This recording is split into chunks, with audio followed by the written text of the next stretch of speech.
I was 22 when I learned the hard way that helping the wrong person can be a dangerous mistake. That night, I was exhausted. It had been a brutal shift at the restaurant. 10 hours of flipping greasy burgers, scrubbing dishes, and dealing with impatient customers. My feet ached, my shirt smelled like old fryer oil, and all I wanted was to go home, take a long, hot shower, and collapse into bed. The air outside was thick with the usual city smells: fried food, gasoline, a hint of something rotten wafting up from a nearby alley. The streets were still busy, even though it was late. Cars honked as they squeezed through traffic, neon signs buzzed overhead, and the occasional burst of laughter echoed from a nearby bar. I was halfway to my car, already thinking about what leftovers I had in my fridge, when I noticed her.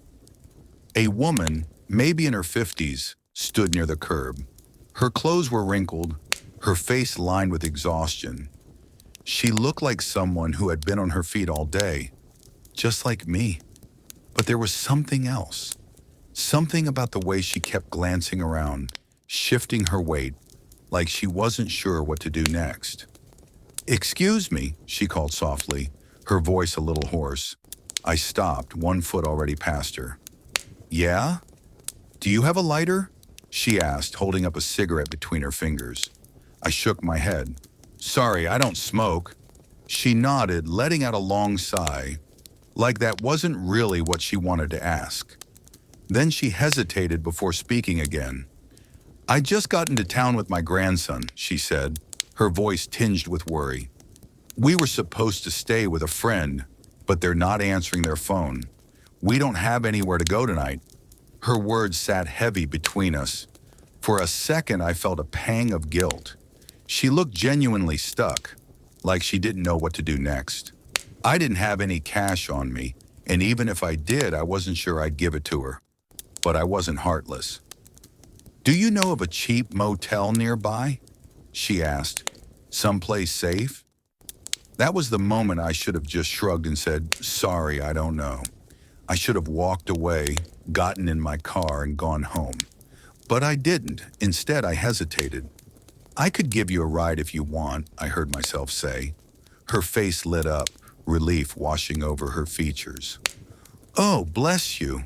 My grandson is just up the road. If you could take me to him first, I'd be so grateful." Something in my gut twisted. I ignored it. We walked to my car, and as soon as she slid into the passenger seat, she pulled out another cigarette. "Mind if I smoke?" she asked. "Yeah, actually I do," I said, keeping my tone polite. She sighed dramatically but tucked it away. And that's when my stomach tightened. If she already had cigarettes, why did she ask for a lighter? I shook the thought away and started driving, following her directions. The streets became quieter as we moved further away from the busy part of town. Streetlights flickered, casting long shadows on the pavement. Then out of nowhere, she said, "Actually, do you mind taking a quick detour? I need to pick something up from a friend. It's just a few minutes away." Every muscle in my body tensed. "I thought you needed to get to your grandson," I said carefully, keeping my voice steady. "I do," she said quickly, too quickly. "But this is important." She started tapping her fingers on her knee, an anxious rhythm that made my nerves prickle. I kept driving, but my hands tightened around the wheel. Something wasn't right. Then she pulled out her phone. "Yeah, he's bringing me," she said into it, her voice low. "Be ready." A cold shiver ran down my spine. "Who was that?" I asked, forcing my voice to stay casual. "Just a friend," she said too smoothly, slipping her phone back into her pocket. "He's helping me out." She was too calm, too sure of herself, like she knew exactly how this was supposed to go. The streets looked different now. Run-down buildings, broken streetlights, an eerie silence that made my skin crawl. And then I saw them. 3 men stood on the sidewalk ahead, just outside a crumbling apartment complex. One of them had something in his hand, something dark, heavy. I couldn't tell what it was. The woman beside me shifted slightly, exhaling like she had been holding her breath. I didn't stop. "Wait," she started, but my foot pressed down on the gas. "What are you doing?" she snapped, her voice sharper now. I didn't answer. My pulse was pounding in my ears. I yanked the wheel and swerved onto a side street, tires screeching against the pavement. My hands were shaking, but I didn't stop. I just kept driving. "Let me out," she demanded. "Gladly," I muttered. I pulled over near a gas station, my heart still racing. She flung the door open and got out, cursing under her breath. She slammed the door so hard my car shook, then stormed off down the street without looking back. I sat there for a long time, gripping the steering wheel so tight my fingers ached. I stared at my reflection in the rearview mirror, trying to process what had just happened. She had set me up. I didn't know for what. My wallet, my car, maybe worse. But I knew one thing. I had just dodged something really, really bad. I never saw her again. Never went back to that part of town. And from that night on, I made myself a promise. Not everyone who asks for help really needs it. And sometimes the smartest thing you can do is just walk away.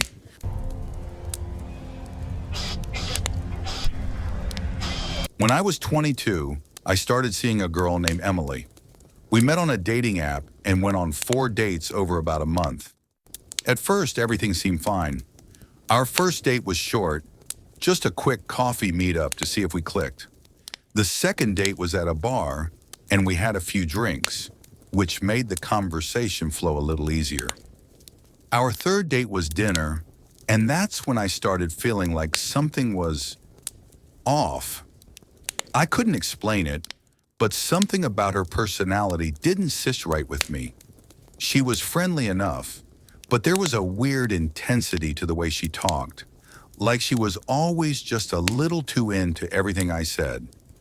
The date ended with a kiss, the first and only time we kissed. I told myself that meant things were going well. A couple of weeks later, we went on our fourth and final date. Drinks again, but this time I wasn't as excited. Instead, I started noticing small things about her that made me uneasy.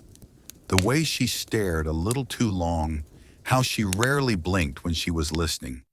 She was also drinking way more than before, getting tipsy way too fast. And then she started getting touchy. She kept leaning in, brushing her hands on mine, and even tried to kiss me multiple times. I'm not a big fan of PDA, especially not in a bar full of strangers. I politely turned her down, but she didn't take the hint. After a few more failed attempts, I decided to wrap things up. I told her I was tired, hinting that it was time to leave. She pouted but didn't argue. She asked for the check, paid, and we grabbed our coats to head out. But as we were walking to our cars, she suddenly stopped and looked at me with a strange, almost expectant look. "Do you want to come home with me?" she asked bluntly. I wasn't interested in taking things further, so I told her no. I lied and said I had to work early the next morning. She didn't drop it right away, though. She kept pushing, saying she'd drive me to work, that I should just crash at her place. It was weird, especially since she was clearly too drunk to be driving herself home. That was the moment I knew I wouldn't be seeing her again. I walked to my car, which was parked across the street, and started driving home.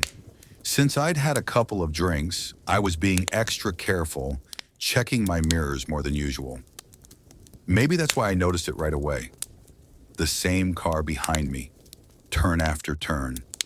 After 3 turns, I realized it looked like Emily's car.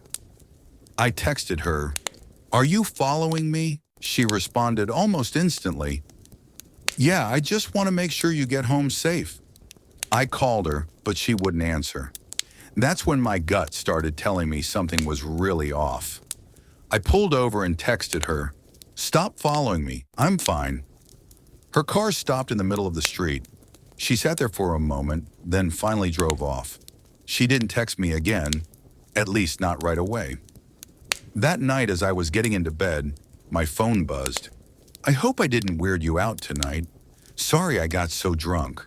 Next time we should do something more low-key, like dinner at my place. I didn't reply. The next morning she followed up with, "Oh no, is the vibe dead?" I still wasn't sure how to respond, but before I could even think about it, she sent another text. Just a simple question mark. That was when I knew I had to shut it down.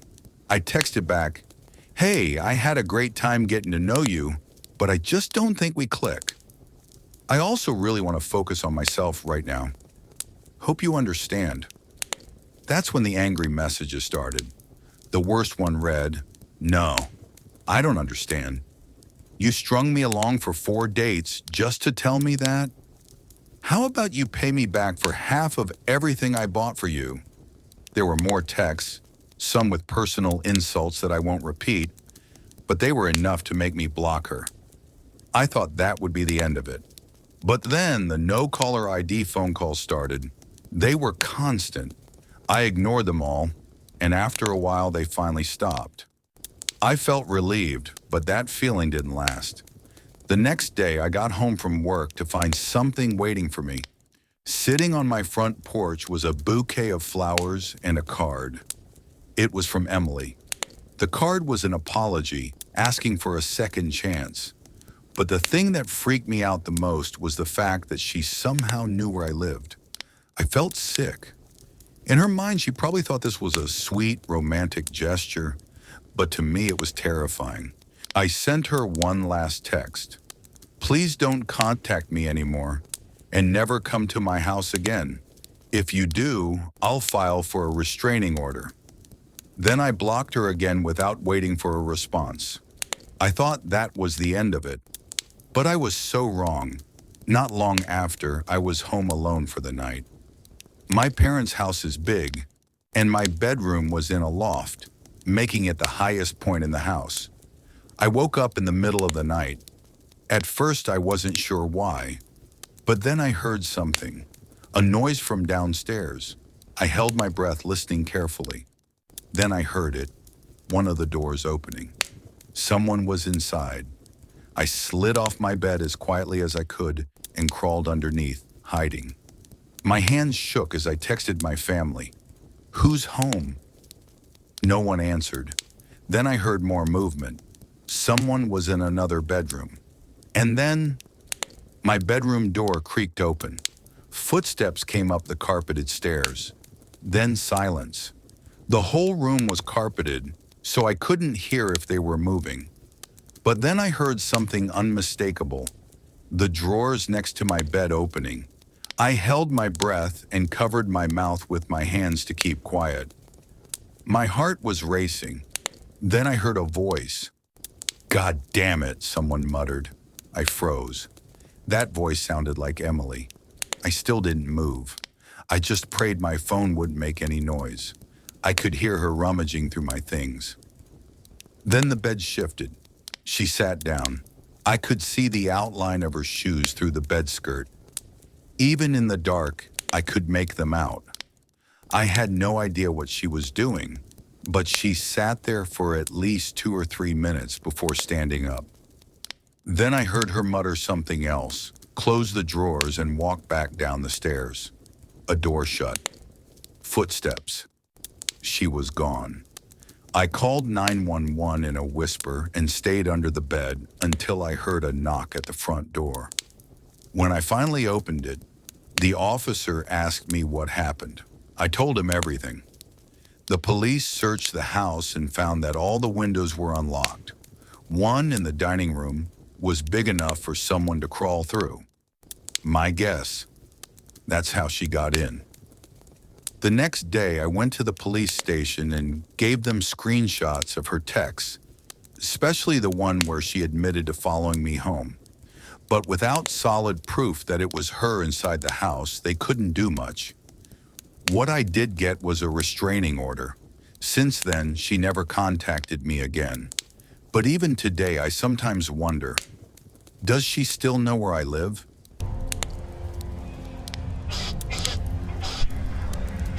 I was in the 6th grade when this all happened. It started around Halloween when I stayed after school to help decorate the haunted house for our school's carnival. It was a fun time. I got to hang out with my friends, mess around a bit, and even get free pizza as a reward for helping out. There was another kid who always stayed late too. I'll call him Chris. We got along well the whole time we worked together, and he never gave me any reason to feel uncomfortable. He was just another kid in school. Funny, friendly, and easy to talk to. But then a couple of weeks later, things took a turn.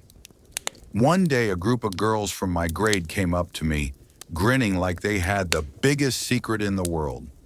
I asked them what was going on, and they giggled before telling me that I had a secret admirer, someone who would be messaging me that night. I'd be lying if I said I wasn't curious. A little part of me was even excited. That night, just as I was about to go to sleep, I got a notification on Messenger, the only app I had at the time, mostly to talk to my parents when I was home alone. It was from Chris. I had completely forgotten that I'd added him on Facebook back on Halloween. I opened the message. "Hey, I need to talk to you." Something about it felt urgent, so I quickly replied, "Yeah, what's up? Everything okay?" To this day, I wish I had never responded. The typing bubbles appeared and stayed for what felt like forever. When the message finally came through, I stared at the screen in shock. Chris had written a long paragraph confessing his feelings for me. He said I had been driving him crazy since Halloween, that he'd been trying to impress me during recess by showing off his soccer skills, and that he was tired of me not noticing him. He ended his message with, "I want you to notice me." So I guess what I'm trying to say is, will you be my boyfriend? I cringed as I read every word. What the hell? I barely even knew this guy outside of school. We had talked a little while working on decorations, but that was it. I knew I had to let him down, but I didn't want to be mean. So I carefully typed out my response, saying I didn't feel the same way and that I just wanted to be friends. He didn't take it well. He kept asking why over and over, making me come up with different excuses each time. It took several messages before he finally stopped responding. The next morning was a nightmare. A bunch of Chris's friends kept coming up to me, saying things like, "Chris wants to kiss you, and he told everyone he's going to do it, even if he has to corner you." That last part felt like a threat. I went straight to my teacher and told her what was happening. She told me to stay inside during recess and lunch, and to run back to the classroom if he ever got near me. But that didn't feel like enough, so I reported him to the principal. The principal assured me they would handle it, which gave me a little relief. But things were far from over. I lived right across the street from the school, and everyone knew it, including Chris. Later that week, as I was walking home, I noticed someone following me. I barely had time to get inside before there was a knock at my front door. I peeked through the window just in time to see someone ducking behind a parked car across the street. It had to be Chris. My mom opened the door and found a piece of paper on the ground. It was addressed to me. I read it out loud. "There's a surprise waiting for you under the Cadillac in your driveway." At the time, the Cadillac belonged to my brother. My mom went outside to check but found nothing. Still, something weird happened after that. My brother's car stopped working entirely. We never figured out what Chris did to it, but my brother ended up having to sell it, and unfortunately, my nightmare didn't end there. Chris's friends kept pressuring me to give him a chance, telling me he would treat me right. The harassment was nonstop. One day as I was walking home, I caught Chris taking pictures of me.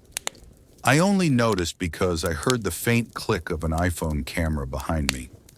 I have no idea how many photos he had, but from then on, every morning, I woke up to messages from him. I can't wait to see you at school today. I bet you'll look beautiful today. It wasn't just creepy, it was terrifying. He knew where I lived. Then I was called into the counselor's office. I felt relieved, thinking they were finally going to do something about Chris. Maybe call his parents. Maybe even involve the cops. Instead, what I heard made my stomach drop. The counselor smiled and said, "Boys will be boys. They do crazy things when they're in love. You should feel flattered." She told me that this was just a part of growing up, that I should accept it and learn from it. At the time, I believed her. Looking back, I realized how insane and wrong that was. I was a kid being harassed and stalked, and an adult told me it was normal. That afternoon, I told my mom everything. She was furious. That same week, she marched into the principal's office with me by her side. I'll never forget her words. "What are you waiting for? For something bad to happen to him before you step in?" The principal and counselor sat there in silence. My mom ended the meeting by threatening the counselor, telling her she was never allowed to speak to me again unless she was present. But despite all that, the school never really punished Chris. And he got away with everything. It didn't even stop there. One weekend, while my parents were out shopping, I was about to go to bed when I heard a noise at my window. Now my bedroom was on the second floor. The only things that ever hit my window were birds. I sat up and listened. Then I heard it again. Something small hitting the glass. Then again, and again. My stomach twisted. Slowly, I got up and pulled back the curtain. Chris was standing outside, holding a handful of rocks. He had figured out which window was mine. He was about to throw another rock when he saw me. I couldn't hear what he was saying, but I didn't stick around to find out. I ran through the house, double-checking that every door and window was locked. Then my phone buzzed. 4 messages from Chris. "Why did you leave?" "I just want to talk." "I'm sorry, all I wanted was a kiss." "Please forgive me. You are not who I thought you were. Bye." That was the last time I ever heard from him. Even though I had to see him at school for years, from 6th grade to senior year, I never had another incident with him. The last thing I heard, he got arrested. For what? I don't know.